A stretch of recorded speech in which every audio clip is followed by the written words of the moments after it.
بسم الله الرحمن الرحيم الحمد لله رب العالمين والصلاة والسلام على سيدنا ونبينا محمد وعلى آله الطاهرين وصحبه المنتجبين اللهم صل على محمد وعلى محمد وعجل. Sisters and brothers, Assalamu alaikum wa rahmatullahi wa barakatuh. We continue with the theme of modern Palestine. This is the last session of the 3 or 4 sessions that we have had. What I have mentioned during this short period is nothing but literally scratching of the surface of the whole history of 75 years of tyranny and injustice to the Palestinians. You really need to pick up few books and understand, read the history so you become familiar. And you become not only familiar with the history, in building, also familiar with building a counter-narrative that we have all over the media in the West. We talked about colonialism, we talked about Zionism. Today I focus about the relationship between the two and how right from the beginning Zionist leaders were counting on the support of the colonial powers in establishing the project that they have in the Middle East. And not only that, the issue of cleansing of the Palestinian was part and parcel of what they call transfer of the Palestinian. Transfer is much more political name given to ethnic cleansing of the Palestinians in Palestine. I read you, by the way, in late 1960s and early 1970s, the socialists and the socialist workers had quite a number of good articles and books about the issue of Palestine, because they came to know about, to focus on the Palestinian issue from social justice rather than purely Arab versus Israelis or Zionists versus Palestinians, etc. There is a book called The Struggle for Palestine, and the author is Lance Selfa, a socialist worker in the past. And there is a short article from her book, or from this book. It starts to give you some basic understanding of how things began to develop. In May 1948, Israel's first Prime Minister, David Ben-Gurion, proclaimed the founding of the State of Israel. Immediately, Jewish commandos in Palestine launched what Israel called its War of Independence. Now, United Nations has already given over 50% of the land to them and the rest to the Palestinians. So they had accepted that division, but yet immediately after their proclamation started the War of Independence. When Israel concluded an armistice with the armies of Egypt, Transjordania, and Syria in 1949, more than 750,000 Palestinians had been forced to flee from their homes. They became refugees from their own country, which the Jewish Zionist armies now controlled. Thus, the founding of Israel marked the culmination of a 50-year-long campaign waged by political Zionists to establish a Jewish state. And what they called War of Independence was nothing more than a genocidal war against the Palestinians to remove them. The 750,000 that were dispossessed and sent into refugee camps spreading around the Middle East, they have not counted the number of villages that they totally razed to the ground and people that were killed within these villages. Moshe Dayan, in an article later on, after 1967, mentioned that you can actually go online and check it. not a single village we have in the state of Israel that there wasn't another village before for the Palestinian, that the Israelis or the Zionists wiped them to the, razed them to the ground to build a new village on top. So this is what happens. Now, with regard to relationship between Zionism and colonialism, again, I have a number of books. There is a book by Patrick Wolf, Settler Colonialism and the Logic of Elimination of the Native. This was in the Journal of Genocide Research, 2006, and the page is 387 to 409. It's a very good article. Elan Pepe, obviously, Settler Colonialism, First and Last Impression of the Indigeneity of the Colonizer-Colonized Relationship.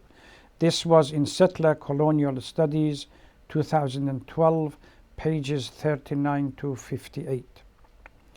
Masalha Noor, Expulsion of the Palestinian, Washington, D.C., Institute of Palestinian Studies, 1992. Also, Khalidi's book that I talked about, and which is the 100 Years. One thing that I want to... these are books that the Zionists would discredit as these are Jewish, either self-hating Jews or they are Palestinian sympathizers, to discredit their analysis. But there is one by Vladimir Jobotsky, which was one of the leaders of the Zionist movement. Menachem Begin was his deputy. So if you look at the crimes that Menachem Begin committed during the time where the British mandate was part of the terrorist organization, was taking order, or at least the idea came from this person. He has a book, The Iron Wall, We and the Arabs, Israel in the Middle East, Document and Reading on Society, Politics and Foreign Relations, pre-1948 to present 1923. So you go and read this. He is one of the most vicious individual that he did not bite his tongue or anything, or beat around the bush. Clearly went out that we have no other option for the creation of the State of Israel to eliminate, wipe out, ethnically cleanse all the Palestinians. To support this argument, if you go back to 2006 war with Lebanon, after the war was over, an interview somebody made interviewed the Zionist or Jewish leaders, Zionist leaders in Palestine, occupied Palestine, to see their views regarding the war in Lebanon. One question was put to the chief of the army, Halutz, that he is an Iranian descent and Jewish descent, and was asked, most of your operation in Lebanon was against the civilian, as we see it today, against the civilian, and you killed a lot of civilians. And he said something which resembles Vladimir's point of view. If we wanted to think about morality, there would not have been a State of Israel. Now, I'm going to read few of the statements that are narrated from these. In the early day, the Zionist movement was astonishingly honest about its existence as a form of colonialism. For example, Herzl, the second founder, one of the founders of political Zionism, wrote in 1902 to infamous colonizer Cecil Rhodes, which was the British colonizer, arguing that Britain recognized the importance of colonial expansion, but we will be the one that we would do the expansion on your behalf. The relationship between colonized and colonized. You are being invited to help make history. He wrote, it doesn't involve Africa, but a piece of Asia Minor. Not Englishmen, but Jews. How then do I happen to turn to you, since this is an out-of-the-way matter for you? How indeed, because it is something colonial. And since you are a colonial power, we expect you to help us. Nordu, which was predecessor to Herzl, right-hand man, even rightfully called Zionism settlements in Palestine colonies. So when they began, Rothschild began to provide the money to buy lands in Palestine in the early 1930s, they actually called them Jewish colonies in Palestine. Zionism rejects on principle all colonization on a small scale, and the idea of sneaking into Palestine. The Zionists have therefore devoted themselves preeminently to a zealous and tireless advocacy of the uniting of the already existing Jewish colonies in Palestine. Now, Jewish colonies means those lands that were purchased and Jews were brought from outside and settled over there. With those who unite, who until now have given them their aid, and who of the late have inclined towards the withdrawal of their support from them. So now the British, if they are going to withdraw their support, we will establish the colonies over there. Chairman of the Jewish National Fund talked about his call to rid Palestine of its natives.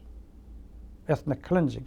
I mentioned last time David Ben Gurion, 2 years before 1948, 1946, visited two countries. One South Africa, the other one was United States. And he went for the South African case to see how the white minority in control are dealing with the African or majority or black majority, and how they are eliminating them or cleansing them. And they came to United States to learn about how the Native Americans were being treated and put into concentration camps. So these were the images that they had in mind. What we can demand today is that all Transjordania be included in the land of Israel, on condition that Transjordania would be either be made available for Jewish colonization or for resettlements of those Palestinians, Arabs, whose land in Palestine we would purchase or we would take. Against this, the most conscious person could not argue, for the Palestinian Arabs of the Galilee, Transjordania is the province. This will be for the resettlement of Palestinian Arabs, this the land problem. Now the Palestinian Arabs do not want us because we want to rule them. I will fight for this. I will make sure that that they will. This is that they will be. That we will be the landlord of their land, and if they don't want, they can leave. Constantly we hear that we made a mistake in 1967. We did not push the entire Palestinians out of the occupied Palestine. We should not have left any West Bank. We shouldn't have left any Gaza. We should have pushed all of them. What we see now, some Jewish leaders, is they say is finishing the job that we didn't do in 1967. We should have done that. Ishaq Rabin, when he became prime minister, he said, I wish, by then they had withdrawn from Gaza, I wish, and there was turbulence in Gaza, I wish the earth would open up and swallow Gaza completely, so we will be finished with them. This Jobonsky, a voluntary reconciliation with the Arab is out of the question. either now or in the future.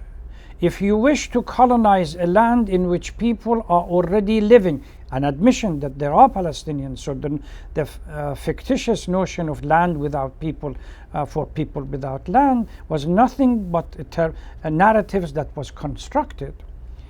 You must provide a garrison for the land, or find some rich man or benefactor who will provide a garrison on your behalf, or else give up your colonization. That's exactly what Halut said. If we wanted to be morally conscious about what we did, the ethnic cleansing and everything else, there would not have been a state of Israel. For without an armed force which will render physically impossible any attempt to destroy or prevent this colonization is impossible. The same thing Halut talked. It wouldn't have been possible if we wanted to be morally conscious, share the land. The biggest mistake for the Palestinian was at that time they were extremely accommodating. They even proposed that the land could be shared between the Jews and the Palestinians and everybody else for all to be settled, not realizing that the clear intention was for their elimination and wiping out and genocide.